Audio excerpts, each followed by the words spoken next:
ప్రార్థన చేసుకుందాం. ప్రేగుల మా తండ్రి, పరిశుద్ధమైన మీ నామం బట్టి స్తోత్రాలు. మరొకసారి మీ పాసన కూర్చుంటున్నాం. వాక్య వెలుగులో మా జీవితాలు, మా హృదయాలు పరీక్షించుకొని మా తండ్రి పరిశుద్ధమైన మీ పల్లాలో పాల్గొనడానికి నా తండ్రి మేము యోగ్యులు కావడానికి సాయం చేయండి. వాక్యం ద్వారా మాతో మాట్లాడు సరిచేయండి. నిలబడుతున్న మీ దాసును అభిషేకించి వాడుకున్నామని దైగల నష్టాలకు అప్పగించుకుంటూ యేసు ప్రభు నామమున ప్రార్థించి వేడుకుంటున్నాను తండ్రి. ఆమేన్. ప్రియమైన దేవుని పిల్లలారా, సమయంలో బలలో పాల్పొందుల కొరకై ఈ విధంగా మరి రెండవ వర్తమానాన్ని మనం శ్రద్ధతో విందాం. కొరింథీయులకు రాసిన మొదటి పత్రిక 11వ అధ్యాయం 28-29 వచనాలు కలిసి చదువుకుందాం. కాబట్టి ప్రతి మనుషుడు తను తాను పరీక్షించుకునేవాళ్ళను అలాగూ చేసి ఆ రొట్టెని తిని ఆ పాత్రలోనిది త్రాగలే. ప్రభు శరీరముని వేచింపుగా తిని త్రాగువాడు తనకు శిక్షా విధి కలుగుటకే తిని త్రాగుచున్నాడు. 10వ అధ్యాయము మొదటి కొరింథీ 10వ అధ్యాయము 6వ వచనాన్ని కూడా చదువుకుందాం. వారు ఆశించిన ప్రకారం మనము చెడ్డవాటిని ఆశించుకున్నట్లు ఈ సంగతులు మనకు దృష్టాంతములుగా ఉన్నవి. ఈ రెండు వాక్య భాగాల్లో ఉన్న మరి సారాంశాన్ని ఈ సమయంలో మన వర్తమాన రూపంలో జాగ్రత్త కిందాం. మన బల్లను సమీపించుకున్నప్పుడు బలలో పాల్పొందుల కొరకై మనల్ని మనం పరీక్షించుకోవాలి. వాక్యం మనతో మాట్లాడుతున్నప్పుడు, వాక్యం మనతో మనం దర్శించేటప్పుడు మనము మన హృదయాలు కఠినపరచుకోక, మన లోపల ఉన్న బలహీనతలు, మన లోపల ఉన్న వాక్యానికి విరోధమైన మరి కార్యాలు, మరి క్రియలు, ఇవన్నీ కూడా సరి చేసుకోవడానికి మరి మనం ఇష్టపడాలి. ఎప్పుడైతే మనం తగ్గించుకొని దేవుని సన్నిధికి వస్తామో దేవుడు మనల్ని కనికరిస్తాడు. కాబట్టి ఆ విధంగా వివేకం లేకుండా అవివేకంగా మనం బలలో చేస్తే శిక్ష అర్హులమని దేవుని వాక్యంలో రాయబడి వచ్చింది. మరి జాగ్రత్తగా ఈ సమయంలో వాక్యం ద్వారా మనం వింటూ వాక్య వెలుగులో పరీక్షించుకుంటూ ఈ విధంగా మనం ముందుకు వెళ్దాం. మరి కొరింథీయులకు రాసిన మొదటి పత్రిక 10వ అధ్యాయంలో 6వ వచనంలో చెప్పినట్లుగా వారు ఆశించిన ప్రకారము మనము చెడ్డవాడిని ఆశింపకున్నట్లు అని అపోస్తలుడైన పౌలు కొరింథీ సంఘానికి తెలియజేస్తున్నారు. ఇందుకు వారెవరు, ఇందుకు వారు ఏం ఆశించినారు అనే విషయం చూస్తే, మరి ఐగుప్తు దేశంలో ఇశ్రాయేలు 430 సంవత్సరాలు బానిసలుగా బ్రతుకుతున్న సమయంలో దేవుడు వారిని జ్ఞాపకం చేసుకొని వారిని నడిపించుటకు మోషేను పుట్టించి మోషే ద్వారా ఐగుప్తు దేశము నుండి మరి కనానుకు మరి వారిని ప్రయాణంలో తరలించినట్లుగా మరి ఈ విధంగా మనం బైబిల్లో చూడగలం. వారు అంటే ఇశ్రాయేలీలు ఐగుప్తు దేశంలో బానిసలుగా ఉన్నారు. ఆ బానిసత్వం నుండి విడుదల పొంది తిరిగి వారు ప్రయాణంలో ఉన్నప్పుడు జరిగిన సంఘటన గురించి అపోస్తలుడైన పౌలు కొరింథీయులకు రాసిన పత్రికలో సంఘానికి తెలియజేస్తున్నాడు. వారు ఆశించిన ప్రకారం మనము చెడ్డవాటిని ఆశింపకుందుగా కానీ చెప్తా ఉన్నాడు. కాబట్టి వారు ఏం ఆశించినారు? ఇంతకీ ఇశ్రాయేలీలు ఐగుప్తు దేశమును విడిచిపెట్టినారు కానీ ఇశ్రాయేలీలు ఐగుప్తు దేశమును విడిచిపెట్టినారు కానీ ఐగుప్తు వారిని విడిచిపెట్టలేదు. ఇశ్రాయేలీలు ఐగుప్తు దేశాన్ని విడిచిపెట్టినా ఐగుప్తు ఇశ్రాయేలీలను విడిచిపెట్టలేదు. అంటే ఐగుప్తు ఆశలు, ఐగుప్తు కోరికలు, ఐగుప్తు యొక్క నడవడిక, ఐగుప్తు యొక్క పద్ధతులు ఇశ్రాయేల్ని వెంబడిస్తూ వచ్చింది. వారు నాశనం కావడానికి గల కారణాలు ఇవే. అరణ్యంలో ఉన్నప్పుడు సంహరించబడడానికి వారి లోపల మార్పు లేదు, వారి హృదయాలలో మార్పు లేదు. అందుకనే సంహరించబడుతూ వచ్చినారు అని అపోస్తలుడైన పౌలు కొరింథీ సంఘానికి మరి చెప్తారు. ఆ రోజు కనాను దేశం నుండి 6 లక్షల జనాంగం ఐగుప్తు నుండి కనానుకు ప్రయాణమైంది. వాక్యంలో ఏం రాయబడుతూ వచ్చిందంటే 20 సంవత్సరాలు మొదలుకొని పై ప్రాయం గల వారంతా అరణ్యంలో రాలిపోయినారు, 2 తప్ప అని రాయబడుతూ వచ్చింది. ఆ 2 ఎవరంటే యెహోషువ, కాలేబు. యెహోషువ, కాలేబు వారిద్దరు తప్ప ఆ ప్రాయం కలిగిన 20 సంవత్సరాల ప్రాయం గల వారందరూ అరణ్యంలో రాలిపోతూ వచ్చినారని చెప్పేసి రాయబడుతూ వచ్చింది. వారు నశించడానికి గల కారణాలు, వారు ఎలా రాలిపోతూ వచ్చినారు ఈ విషయాన్ని మనం సంఖ్యాకాండం 14:29-30 చూద్దాం. సంఖ్యాకాండము 14 29-30 చూద్దాం. మీ శవములు ఏ అరణ్యములోనే రాలును, మీ లెక్క మొత్తం చొప్పున మీలో లెక్కింపబడిన వారందరూ, అనగా 20 ఏండ్లు మొదలుకొని ప్రాయం కలిగిన నాకు విరోధంగా సనిగిన వారందరూ రాలిపోదురు. 30 యెఫున్నె కుమారుడైన కాలేబును, నూను కుమారుడైన యెహోషువయు తప్ప మిమ్మును నశింపజేయుదునని నేను ప్రమాణం చేసిన దేశమందు మీలో ఎవరును ప్రవేశింపరు, ఇది నిశ్చయము అని చెప్తాను. 30 మరోసారి చూద్దాం. యెఫున్నె కుమారుడైన కాలేబును, నూను కుమారుడైన యెహోషువయు తప్ప మిమ్మును నివసింపజేయుదునని నేను ప్రమాణం చేసిన దేశమందు మీలో ఎవరును ప్రవేశింపరు, ఇది నిశ్చయము. ఇశ్రాయేలీలు 20 సంవత్సరాలు మొదలుకొని ప్రాయం కలిగిన పెద్దవారందరూ రాలిపోతారు, యెహోషువ, కాలేబు తప్ప అని చెప్పేసి దేవుడు చెప్తారు. ఎందుకు అంటే వారి శాస్త్రాలు, వారి పద్ధతులు, వారి క్రియలు ఇవన్నీ కూడా మారలేదు. ఐగుప్తు దేశంలో 430 సంవత్సరాలు ఐగుప్తు దేశంలో బానిసలుగా బ్రతికిన వారిలో మార్పు రాలేదు. ఐగుప్తు ఆశలు, ఐగుప్తు కోరికలు వారిని విడిచిపెట్టలేదు. ఐగుప్తును వారు విడిచిపెట్టిన, ఐగుప్తు మాత్రం వారిని విడిచిపెట్టలేదు. వారి నాశనం అయిపోయేంత వరకు వారిని వదలలేదు. నాశనం చేసేంత వరకు ఐగుప్తు యొక్క ఆశలు, ఐగుప్తు కోరికలు వారిని విడిచిపెట్టలేదని మన బైబిల్ ద్వారా నేర్చుకుంటున్నాం. ద్వితీయోపదేశకాండం 2:14 కూడా. ద్వితీయోపదేశకాండం 2:14 చూద్దాం. మనము కాదేశు బర్నేయలో నుండి బయలుదేరి జెరేదు ఏరు దాటు వరకు, అనగా యెహోవా వారిని గూర్చి ప్రమాణం చేసినట్లు సైనికులైన ఆ మనుషుల తరం వారందరూ సేనలో నుండకుండా నశించు వరకు మనము నడిచిన కాలము 38 సంవత్సరములు అయితే కాదు. వారు నశించు వరకు సేన మధ్య నుండి వారిని సంహరించుటకు యెహోవా బాహు వారికి విరోధముగా నుండెను. దేవుని యొక్క బాహు ఎందుకు విరోధమైంది వారికి, ఇశ్రాయేలీయులకంటే వారు చేస్తూ వచ్చిన శాస్త్రాల గురించి బైబిల్లో స్పష్టంగా రాయబడుతూ వచ్చింది. వారు ఆశించిన ప్రకారం మనం చెడ్డవాటిని ఆశించకుండా కాక ఏం ఆశించినారు వారు ఆశించడానికి గల కారణాలు, వారు ఏమి ఆశించిరి? సంఖ్యాకాండం 11 మొదటి నుండి ఆలోచనలు చూద్దాం. సంఖ్యాకాండం 11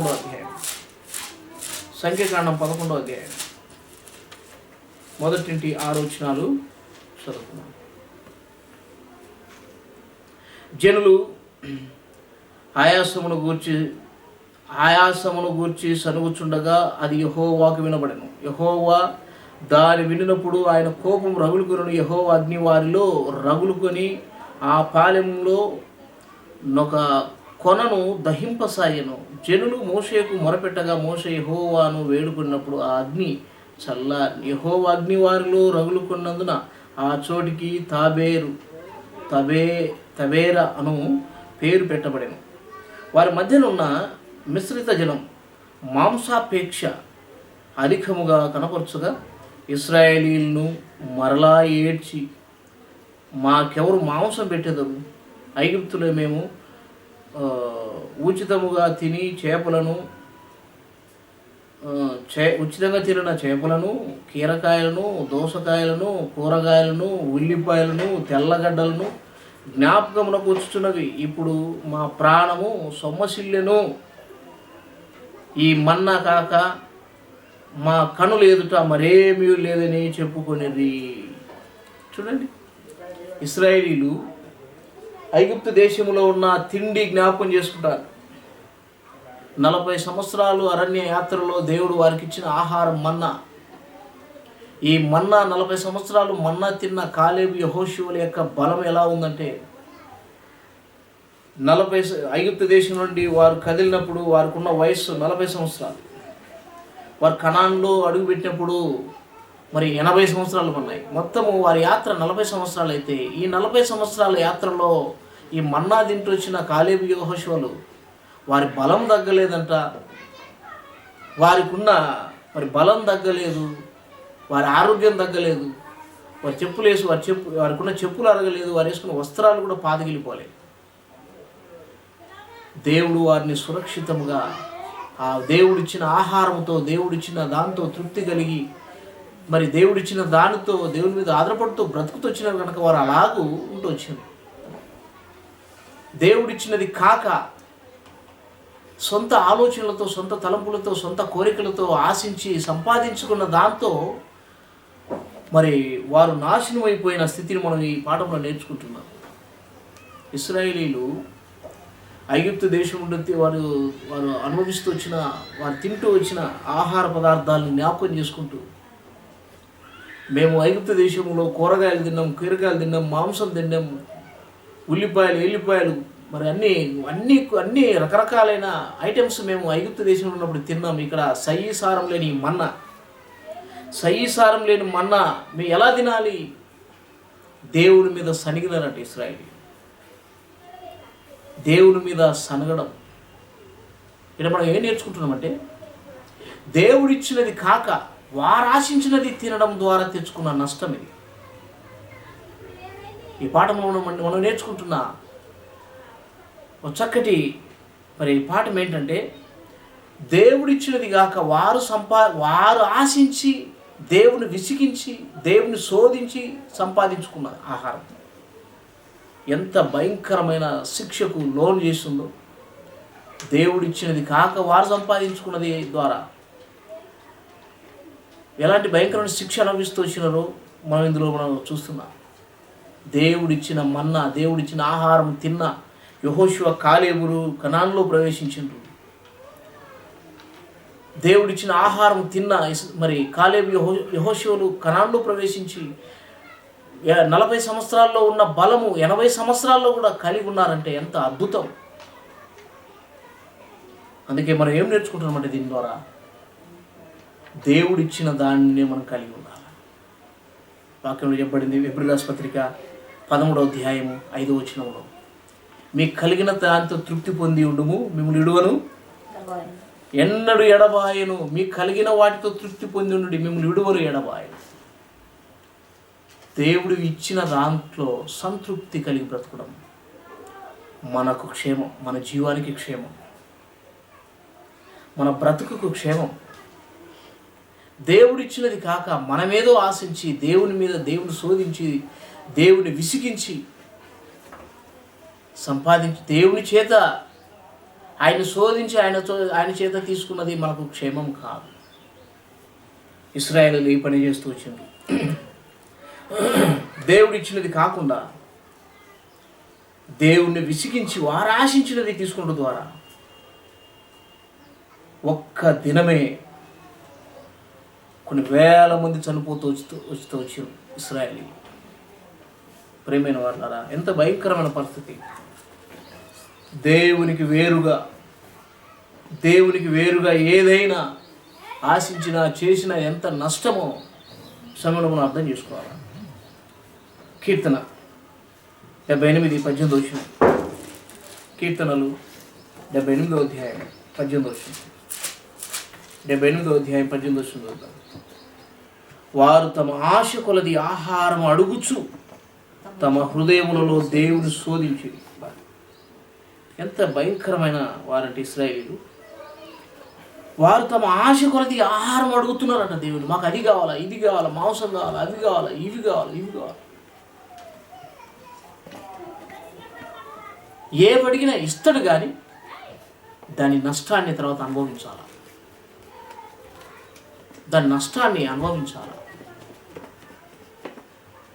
మన జీవితంలో మన సొంతంగా మన భోగముల కొరకు, మన శరీర కోరికల కొరకు దేవుణ్ణి అడిగి తీసుకోవడం అనేది అది క్షేమం కాదు. నా జీవితంలో నేను నేర్చుకుంటూ వచ్చిన మంచి విషయాలు ఏంటంటే, ఎన్నడూ కూడా దేవుని నేను ఫలాంది కావాలి నేను అన్నది ఎప్పుడు కూడా నేను మరి ఆయనను బాధపరిచేటట్లు అడగలే. నా అవసరత దేవుడికి తెలుసు, తగిన సమయంలో దేవుడు నాకు ఇవ్వగలడు అన్న విశ్వాసం నాకుంది. నేను అనుభవిస్తూ వచ్చిన, నాకు ఏది అవసరం అది ఇచ్చిండు, ఏ సమయంలో ఏది ఇవ్వాలనో అది ఇస్తున్నాడు కూడా. ఎన్నడూ కూడా నా దేవుని నేను శోధించి నా దేవునికి అవమానకరంగా నేను బ్రతకలే.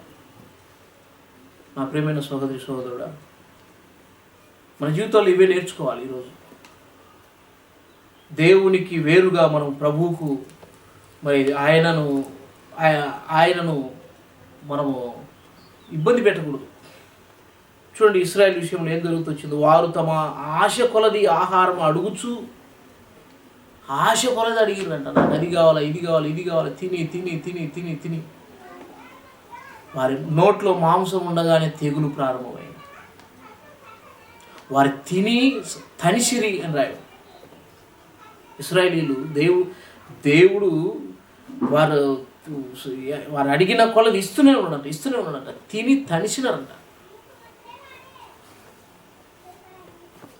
ఎంత భయంకరమైన నష్టాన్ని తెచ్చుకున్నారంటే 106:16 వచ్చిన కీర్తన 106:16 106 అధ్యాయం 16 వచ్చిన 106 కీర్తన 16 వచ్చిన. వారు తమ దండుపాలెంలో మోషే యందును యెహోవాకు ప్రతిష్ఠితుడైన అహరోను నందును అసూయపడిరి. ఏం చేసినట్టు వారు తమ దండు యందును యెహోవాకు ప్రతిష్ఠితుడైన అహరోను యందును అసూయపడినట్ట. చూడండి ఎలా ఉందంటే, శోధించడమే కాదు, దేవుని సేవకులైన వారి మీద కూడా ఏం చేస్తున్నట, అసూయపడుతున్నారట. ఎంత భయంకరమైన జనాంగం అంటే, దేవుని కోపం పుట్టించేంత, దేవుని ఉగ్రతకు, దేవుని మరి నాశనం చేసే అంతగా ఆయనను విసిగించారు. మత్తయి సువార్త 5వ అధ్యాయం 2వ వచనం. మత్తయి సువార్త 5:2 5వ అధ్యాయము 2వ వచనం చూస్తారు. నేను మీతో చెప్పినది ఏమనగా, ఒక స్త్రీని మోహపు చూపుతో చూచు ప్రతివాడును అప్పుడే తన హృదయం ముందు ఆమెతో వ్యభిచారం చేసిన వాడు అగును. అంటే అసూయ పెట్టుకున్నారు. ఇప్పుడు ఊరిక చూస్తేనే తప్పు. కొత్త నిబంధన చట్టం మారుతుంది. కొత్త నిబంధనల లా ఎలా ఉందంటే, నువ్వు చేస్తే తప్పుగా చేస్తేనే కాదు, కానీ నువ్వు చూస్తే తప్పు, నీ హృదయంలో ఆలోచిస్తేనే తప్పు అని కొత్త నిబంధన చెప్పబడుతూ వచ్చింది. ఈ నేడున్న మనకు ఈ మాటలు అవసరం. యోబు గ్రంథం 31వ అధ్యాయం 11వ వచనం. 31వ అధ్యాయం 11 వచ్చింది. యోబు గ్రంథం 31వ అధ్యాయము 11వ వచనం. 31వ అధ్యాయం 11వ వచనంలో, అది దుష్కమ కార్యము, అది న్యాయాధిపతుల చేత శిక్ష నొందదగిన నేరము. ఏంటి అదంటే, నా భార్య వేరొకని తిరగలి విసరునుగాక, ఇతరులు ఆమెను కూడుదురుగాక. ఇది దుష్కమ కార్యము. దుష్కామ కార్యం. న్యాయాధిపతుల చేత శిక్ష నొందదగిన నేరం అంటారు. ఇలాంటి పరిస్థితులలో ఇశ్రాయేలీలు ఎలా ఉన్నారంటే, భయంకరమైన ఆశలు, కోరికలు కలిగి ఉన్నారు. వారి యొక్క కోరికలు, వారి యొక్క ఉద్దేశాలు, వారికి ఉన్న ఇవన్నీ కూడా ఎలా ఉన్నాయంటే దేవునికి విరోధంగా ఉన్నాయి. సామెతలు 12వ అధ్యాయం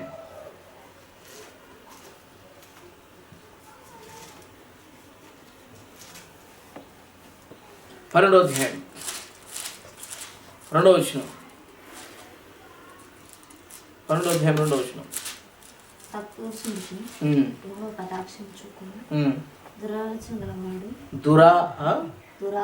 దురాలోచన గలవాడు నేరస్తుడైన ఆయన తీర్పు తీర్చును. అది దురాలోచన గలవాడు నేరస్తుడైన తీర్పు తీర్చున్నాడు.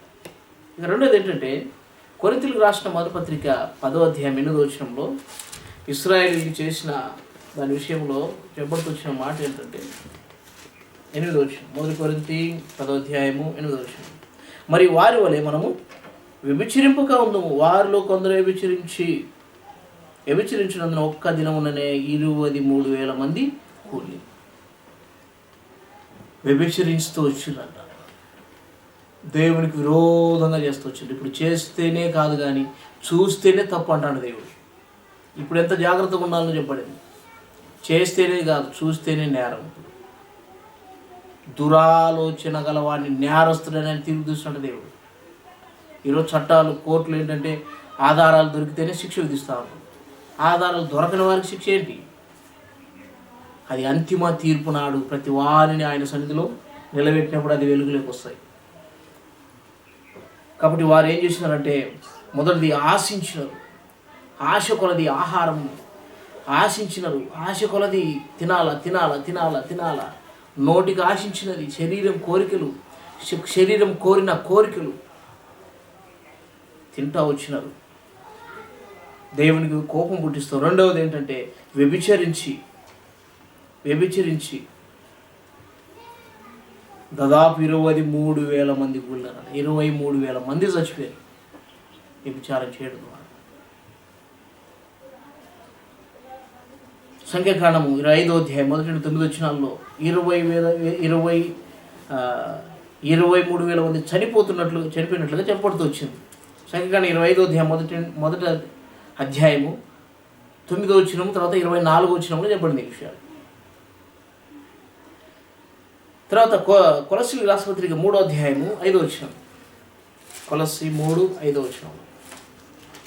3వ అధ్యాయము 5వ వచనం. 3వ అధ్యాయం 5వ వచనం.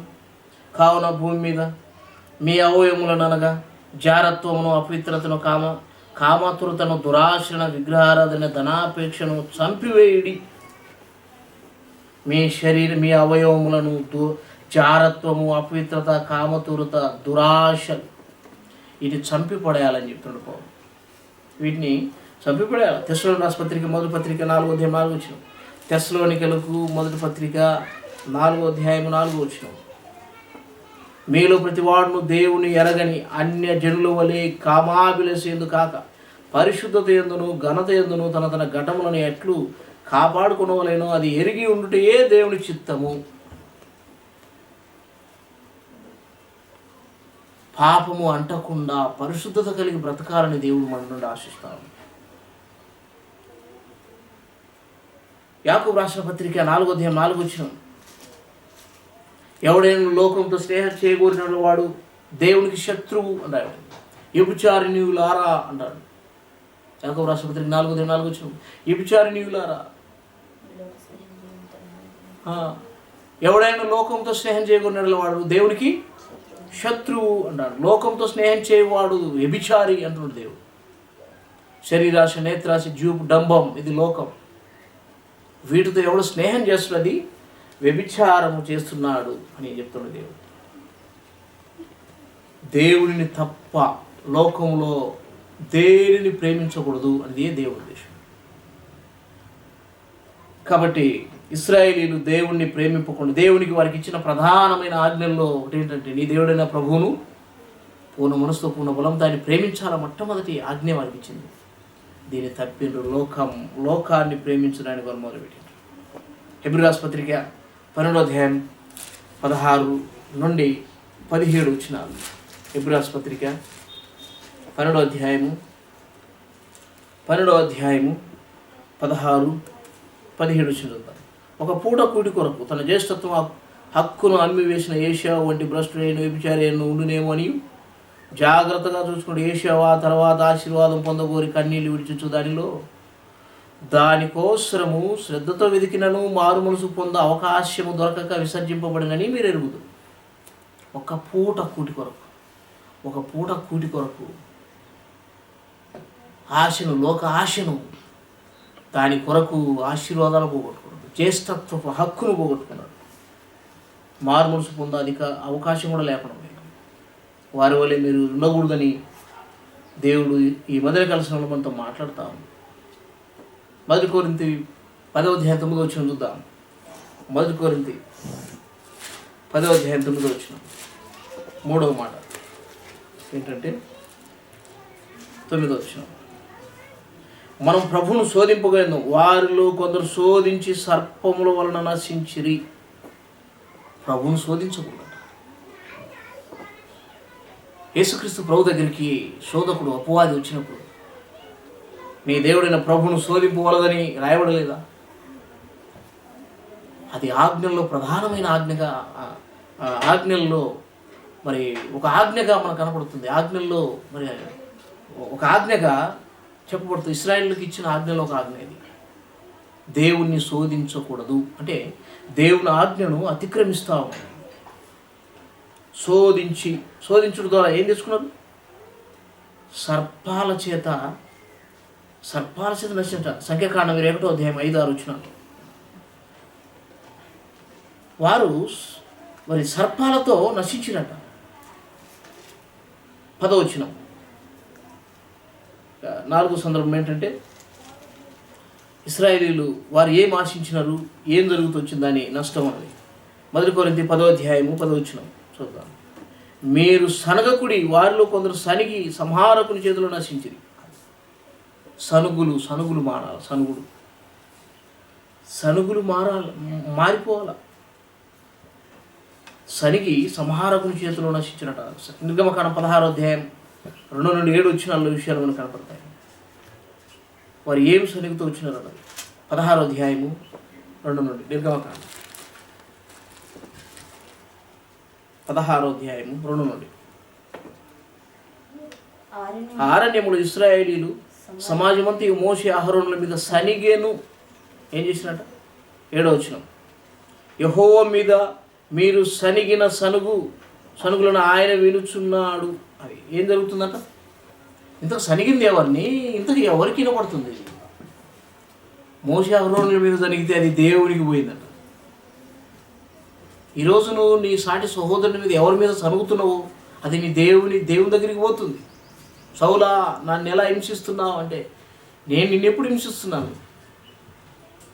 నా ప్రజల్ని హింసిస్తున్నాను కనుక అది నన్ను హింసించినట్టే అని యేసు చెప్పినట్టుగా మోషే అహరోనులు దేవుని మనుషులు. వారి మీద సనిగి గొనుకుడు ద్వారా ఇవి వారి మీద ఇల్లు జరుగుతుంటే అది దేవుడి కాడికి పోతున్నాయి, దేవుని మీదకి పోతున్నాయి. అవి వారు నశించడానికి గల కారణాలు 17:3 అక్కడ ప్రజలు నీళ్లు లేక దప్పికొని మోషే మీద సనుగుచు, ఇదెందుకు మమ్మల్ని, మా పిల్లలను, మా పశువులను దప్పి చేత చంపుటకు ఐగుప్తులో నుండి ఇక్కడికి తీసుకొని వచ్చింది అనేది. ప్రేమైన వాళ్ళ నీళ్లు లేక సరుగుతూ వచ్చిండ్రు.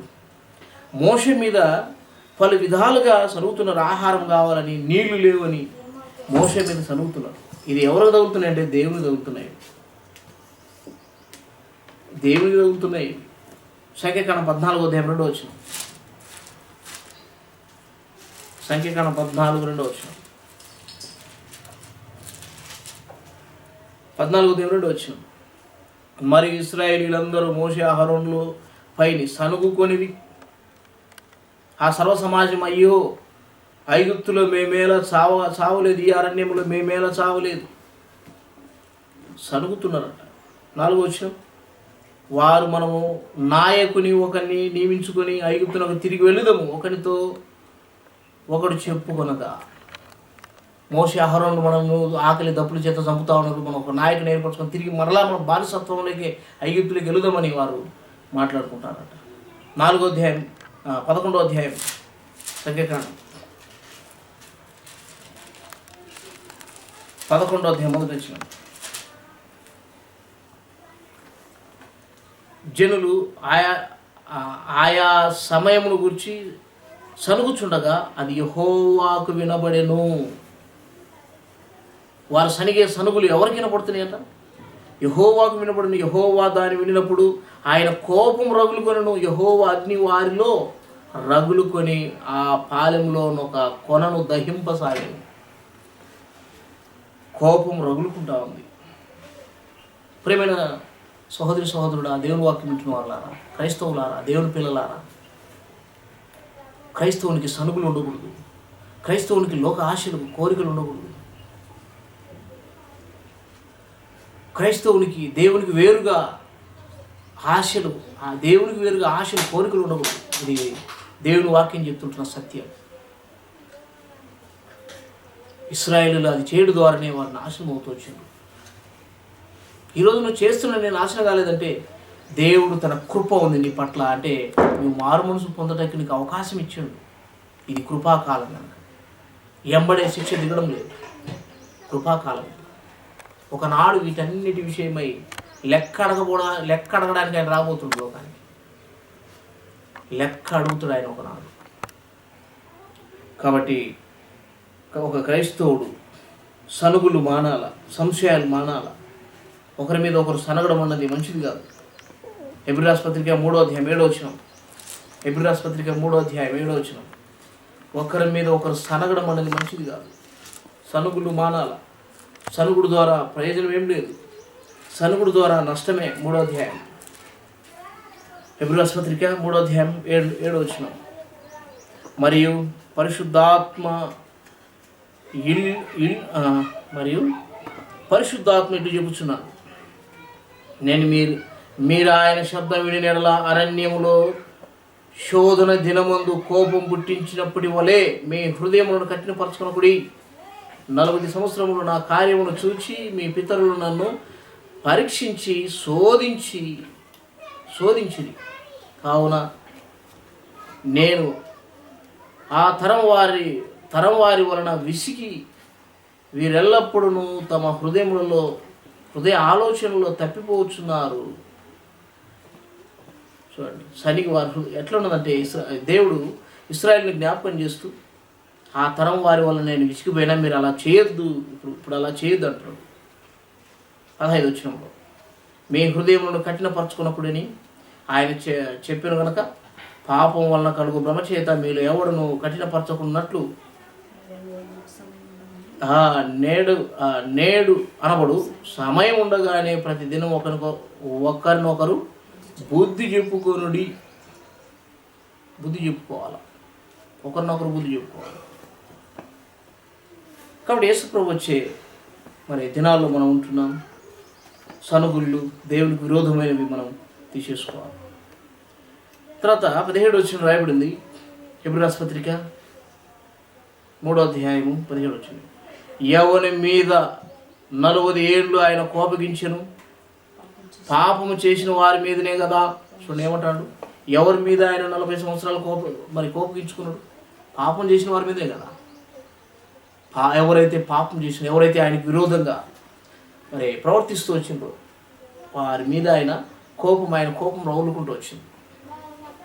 వారి వలె మనం ఉండొద్దు అని దేవుడు చెప్తాడు. మీరు ఉండొద్దు, అలా ఉండొద్దు, ఆ పితరుల వలె మీరు చేయొద్దు, ఎందుకు నాశనం అయిపోతారని దేవుడు మన నుండి కోరుతా ఉన్నాడు. యాకోబు రాసిన పత్రిక 5వ అధ్యాయం 9వ వచనం. 5వ అధ్యాయం 9వ వచనం. సహోదరులారా, మీరు తీర్పు పొందకుండా నిమిత్తం ఒకరి మీద ఒకరు సనగకుడి. సనుగులు మానాలా, ఒకరి మీద ఒకరు సనుగులు మానాలా, లేకపోతే తీర్పు పాలవుతాం. ఈరోజు సనిగిన ఎంబడే నీ మీదకి తీర్పు దిగడం లేదు. ఎందుకంటే తీర్పు కొరకు భద్రం చేయబడుతున్నాయి మన పాపాలని. ఒకరోజు తీర్పు తప్పించుకోలేము, తీర్పు నుండి మనం తప్పించుకోలేము. ఆ తీర్పులో ఆయనకు మనం లెక్క చెప్పాలి. నెహెమ్యా గ్రంథం 9వ అధ్యాయం 19వ వచనం.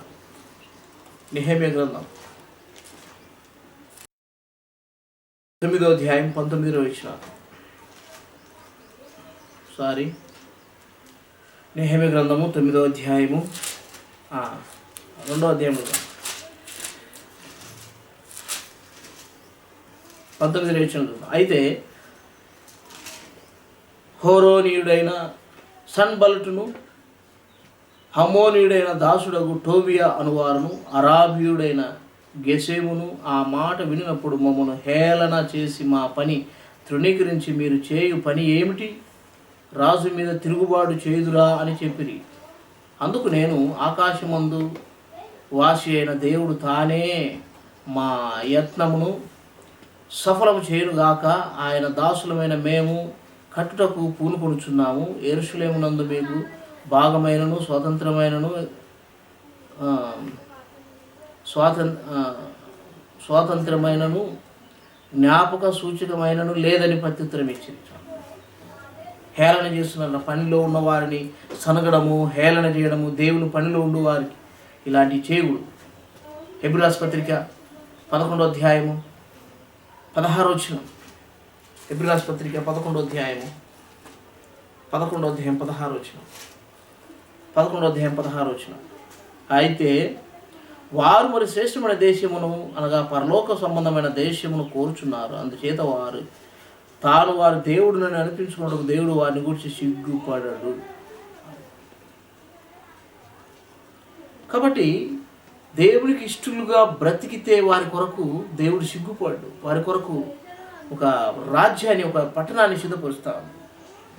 దేవునికి అయిష్టంగా బ్రతికి ఇతరుల మీద సనిగి గొనిగి దేవుని పనిలో ఉండి వారిని ఇబ్బంది పెట్టి దేవుని పనిలో ఉన్న వారికి ఆటంకం కలిగించి వారిని హేళన చేస్తూ వారిని చేస్తే ఈ విషయంలో దేవుడు చర్య తీసుకునేవాడుగా ఉన్నాడు. ఖచ్చితంగా ఈ సనుగుళ్ళు, ఈ హేళన చేయడము ఇదంతా కూడా మనం మానాలి. సామెతలు 11వ అధ్యాయం 20 వచ్చిన 11:20. సామెతలు 11:20. 11వ అధ్యాయము 20 వచ్చిన. మూర్ఖచిత్తులు యెహోవాకు హేయులు, యథార్థంగా ప్రవర్తించువారు ఆయనకిష్టులు. ఎవరు ఆయనకిష్టులు అంటే యథార్థంగా ప్రవర్తించాలి. సనుగుళ్ళు, గొనుగుళ్ళు, మరి లోపల కుళ్ళు బుద్ధి ఇలాంటివన్నీ మానుకొని దేవుని ఎదుట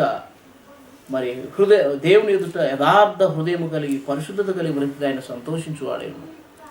12వ అధ్యాయం సామెతలు 12వ అధ్యాయం 22 వచనం. 12:22 చూద్దాం. అబద్ధమాడు పెదవులు యెహోవాకు హేయములు, సత్యవర్తనులు ఆయనకిష్టులు. అబద్ధాలు కూడా మానాలి.